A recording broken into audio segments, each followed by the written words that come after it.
So a little bit of a wordy title, but really what I'm going to talk about is some pointers and some ideas about how to do user acquisition around mobile apps. Why did 500 startups ask me to come talk about this? I'm the founder and CEO of a company called Fiksu, and this is basically what we do. We've developed the world's leading mobile app marketing technology platform. Basically, we provide all of the different pieces of technology that you will need to market a mobile app, including solving the attribution problem, data, performance optimization, and programmatic access to inventory, among other things. We currently work with over 800 different clients, and these span the full range of the different types of apps that are in the App Store. We do a fair bit in the game space, the mobile gaming space, but we also work with a number of e-commerce companies, as well as increasingly we're seeing the traditional brands come into this space as well. We're actually just either today or tomorrow going to pass the 3 billion download mark. So we've helped our clients generate, I will say, over 3 billion downloads of their mobile apps. So actually a fairly significant fraction of all the downloads that have happened in the mobile space. We're about 260, 270 people now, and I think that makes us actually the biggest mobile-focused private company in the country. Okay, so I think everybody has a good idea that the mobile space is big, and there's a lot of opportunity around it. I personally have been speaking about the mobile app space as a $100 billion opportunity now for about 6 years, even slightly before the first third-party apps were available in the App Store, and I think that makes me made me one of the most optimistic about the mobile app space back 6 years ago. But even I have been pleasantly surprised at both how quickly it's grown and also how large the opportunity has become. I think probably the most compelling number on this slide is one that I just saw last week, which was a study put out by Digimobile, which was estimating that mobile and mobile apps are going to generate $700 billion worth of revenue into the economy by the year 2017. So I guess my 100 billion estimate was a little bit too pessimistic after all. What we're seeing is just an incredible amount of engagement with mobile apps. People now spend more time on mobile than they do on television.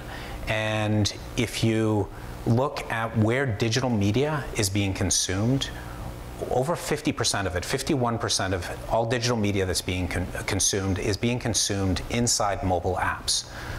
The traditional desktop media is only 40% now, and the remaining 9% is still on mobile, but it's mobile websites sort of trying to emulate the desktop experience in mobile. So mobile apps really is where it's at in terms of digital media. That's today's number, over 51%. I think if you look to the future, things get even more interesting. So specifically, this year, 2014, there's going to be 2 billion smartphones shipped and only 300 million desktop devices. So instead of this 60-40 split between mobile and the desktop that we see today, going forward a few years, it'll look much more like a 90-10 split. So obviously very compelling numbers. That's the good news. The bad news is that mobile is challenging. It is, specifically around mobile apps, it is very different than the desktop, and requires new knowledge and new understandings of how to actually make this work. There's literally millions of apps between the two largest app stores now, and actually in each of these different app stores, there's 15,000 new apps being introduced every single week. So the strategy that you might try or might have tried a few years ago of just putting it into the app store and hoping that good things would happen, very unlikely to actually be successful, right? And it doesn't matter if you're a 3-person startup or you're Walmart. If you want people to discover your app, you do need to put some kind of marketing behind it. And it turns out that this kind of marketing does have its challenging. Mobile marketing is very different. Mobile app marketing is very different than what you see on the desktop. And it's not the device. It's not the size of the screen. It's not the way that people interact with that device. It's not even the possibly intermittent connectivity that you might see with a mobile device. From a marketing perspective, from an advertising technology perspective, the real difference between mobile and mobile apps and the desktop is the operating system, right? Mobile operating systems are fundamentally different from the desktop in the way that they handle data. And this leads to some very, very important differences. And it also means that a lot of what people do, the types of technologies and the types of techniques that people use on the desktop don't work in the mobile space. So as an example, a lot of attribution, a lot of tracking that you'll do on the desktop is based on cookies. Cookies, as you know them on the desktop, don't exist in the mobile space. The mobile space instead relies heavily on advertising IDs that are specifically meant for and sanctioned for advertising. Neither technique is inherently better or worse than the other. It's just that they're different.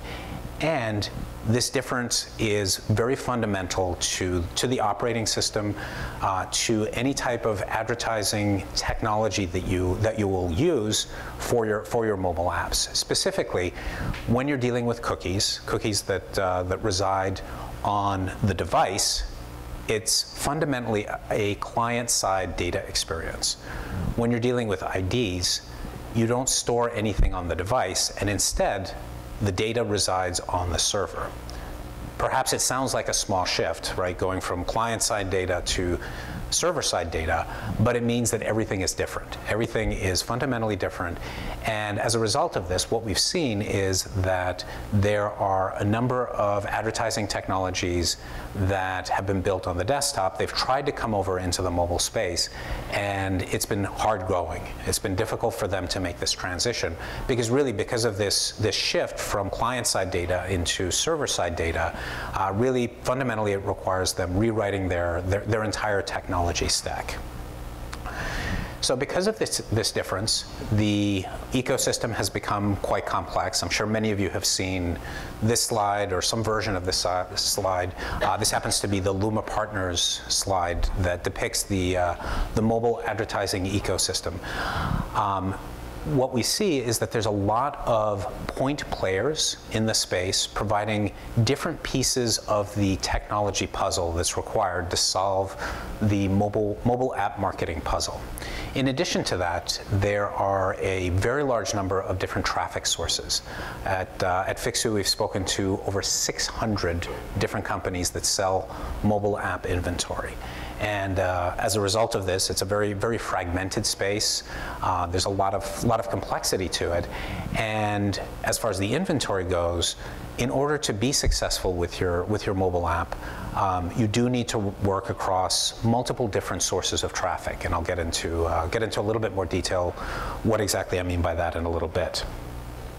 So let me actually outline the specific challenges that one needs to overcome when dealing with mobile apps. Number one is the attribution problem. I just spent $10,000 on a specific source of inventory. What happened? Did I get any downloads out of my advertising spend? And were those downloads any good? Very different than what happens on the desktop. Second is data. You are going to need some sort of a data solution, either built in-house or through a partner. And this is a challenge, but it is also an opportunity. There are tons of very interesting uses to this data as well, which I'll go into in a little bit. You also need access to media. And we heard a little bit about Facebook and Twitter and some of the things that are available, some of the things that are only available through partners. And in general, when there's 600 different potential sources of traffic out there, it is some work to figure out which sources are useful, but also how to actually get access to the inventory that these sources actually have.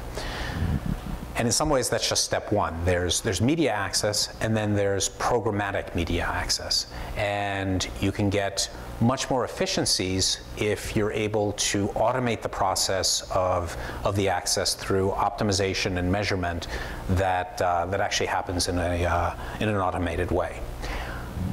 Next step is performance optimization, and I think we already heard in a previous session about some questions around that and how to do it and how to even get the data that's necessary to do performance optimization. And then once you have that data, how do you actually instrument those changes and get the performance that you want? And then lastly, analytics, and really getting the deep insights into understanding what's going on with your campaigns. Are you getting true value out of your marketing spend? So these are the challenges that you need to overcome. In addition to this, we do see that costs in this space are increasing, not dramatically, but also steadily. At Fiksu, we track something called the Cost Per Loyal User Index.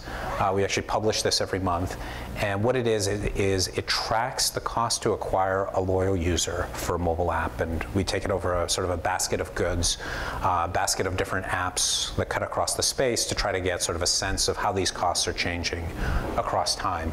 And it was about $2.25 as of the June numbers. Haven't seen the July numbers yet. So it's expensive, but keep in mind, this is not a click, this is not a download. This is actually somebody that not only downloads your app, but downloads your app and launches it multiple times, engages with the app. So costs are rising, but they are still very, very good value. Okay, so that's the bad news, that there are challenges. There's a lot of different things that one needs to overcome. Going back to the good news side of things, this is a very solvable problem. You know, there's certain things that need to be done and need to be done right, but no one should be scared away from the space. It's very much something that many people have done successfully, and you know, everybody should be able to do this.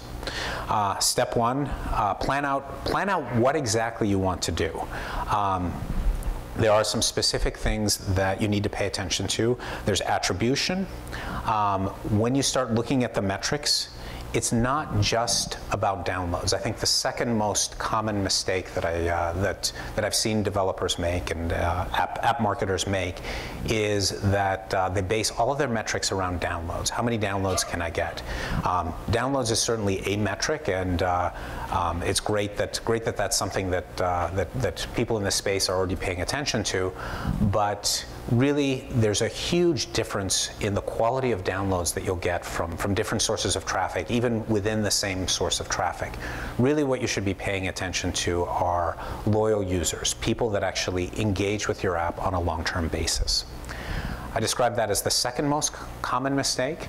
I think the most common mistake that I've seen is a focus on cost. Yes, cost is important and absolutely should be the focus, but it isn't just about cost. And specifically, there's an inherent trade-off in any sort of a marketing campaign, mobile apps being no different. I should say any sort of direct response advertising campaign. There's an inherent trade-off between the amount of volume that you get and the cost, the incremental cost, the unit cost that you're paying. And I see marketers often get very focused on cost without taking the scale question into account. And really what you should be paying attention to is, here is the cost that I'm paying at a specific scale, at a specific volume, and what that trade-off looks like. Along the same lines, a very key ingredient to success is what I'll call generally as breadth. Working across the ecosystem with multiple partners. Is that 5 left, or, oh boy, okay. Okay. Working with multiple partners across the ecosystem. Another thing to pay attention to is your rank within the App Store, or the different app stores. And I think most people realize that app does have, in fact, a significant impact. The higher in the ranks that you go, the better. The next step in that evolution process is recognizing that the quality of the downloads that you get at the different ranks is not the same. And typically what people will see is that the higher up in the rankings that you go, the more volume you'll get, the more people will find you in the store. But the people that find you are much more the browsers as opposed to the searchers. And as a result, the quality in some cases will degrade somewhat. We also see that there's some, quite a bit of change in the space, and we already heard about both Facebook and Twitter. They're definitely having a very big impact. Both companies are having a big impact in the mobile app space, and I'll talk about that a little bit as well. Okay, step one with any mobile app campaign really is measurement, figuring out the right SDK, figuring out how to solve the attribution problem. I have seen people try to build their own versions of these. I don't recommend it. I've literally never seen anyone do it successfully. There are plenty of companies out there that have good solutions for this, and what they do is they develop an SDK that you put into the app. It becomes part of the app and allows you to solve this attribution problem, figure out what the impact of the marketing spend that you made actually is. The things to look for in a SDK, in an attribution partner, I would say 3 things. First and foremost, the most important thing is breadth. There are many different networks. Different SDKs will be effective for different traffic sources and even different types of traffic sources. And what you want is a single SDK that can cover everything, that can cover all the different sources: Facebook, Twitter, the traditional banner ad networks, the mobile web, and all of that. Second thing that I would look for is reliability. Make sure that whatever SDK you use and the data services behind it are reliable and have sufficient uptime to meet your marketing goals. I would also pay attention to customer service on this particular piece. It's a very dynamic, rapidly changing ecosystem, and every app has its own specific challenges. And really what you want is a partner that will work with you and make sure that the attribution solution you're using is getting you all the right information and everything that you need. Already mentioned that you do want to work across a multitude of different media channels, you don't have to work with all 600 of the networks that are out there. In fact, you shouldn't work with all 600, but it is important to try all of the major channels, all the major types of different networks that are out there. These are traditional banner ad networks where you can display banner ads and get very good value. This includes Google AdWords, the former AdMob, Millennial Media, Appia, Burstly, iAd, and a number of others. There's also the real-time bidding exchanges, which provide access to the same kind of inventory, but through a much more programmatic real-time bidding interface. This kind of an interface will lead to much greater efficiency and better performance. There's also the social networks, Facebook and Twitter. I'll say a couple of words about them before I get booted off the stage. Video is also an important channel and source of inventory within the mobile space, and definitely absolutely worth trying as well. And then there's the rewards-based platforms. These typically lead to lower quality downloads, but they're also more cost-effective. And typically the trade-off that you see between cost-effectiveness and quality is actually in your favor. The cost to acquire a loyal user, depending on how you define loyal usage, is often actually higher on these rewards-based platforms, and there's good volume there as well. So lots of different channels. unfortunately, or perhaps fortunately, it's not a static environment. This is a picture of how Fiksu has spent our clients' marketing dollars over the last 3.5 years that we've been doing this. And basically, each column is a month, and the size of a particular color in that month is how much was spent on a specific source of traffic. And what you can see is things like the purple traffic source being very big back in the beginning, and still being around, but not being a significant source. And more generally, what you see is that traffic sources come, traffic sources go, and things change, and the market evolves very, very rapidly. So it's important to keep testing and stay dynamic with the ecosystem. This is a long-term chart. We also see much more fine-grained fluctuations from week to week, and even sort of between weekends and days as well. Facebook, very important channel. We already heard a fair bit about it. They have a huge audience size. If you want to run small campaigns, there's great tools for that, Power Editor and things like that. I don't know if I'd call it a great tool, but let's say an adequate tool. What most people find is that if they want their Facebook campaigns to scale and really reach a large audience, there are more sophisticated tools that they need, and specifically they typically end up working with partners. And this will give them access to different APIs and allow you to buy programmatically and measure what's happening programmatically as well. Twitter, as was already described, they've launched their mobile app install product, and we've been actually beta testing it for several months with them. We're seeing great results, as I think it was Matt described. It is currently underutilized, undervalued, and offers some great value. And I highly recommend trying it. Starting to get a dirty look. So maybe I'll stop there and see if there's any questions.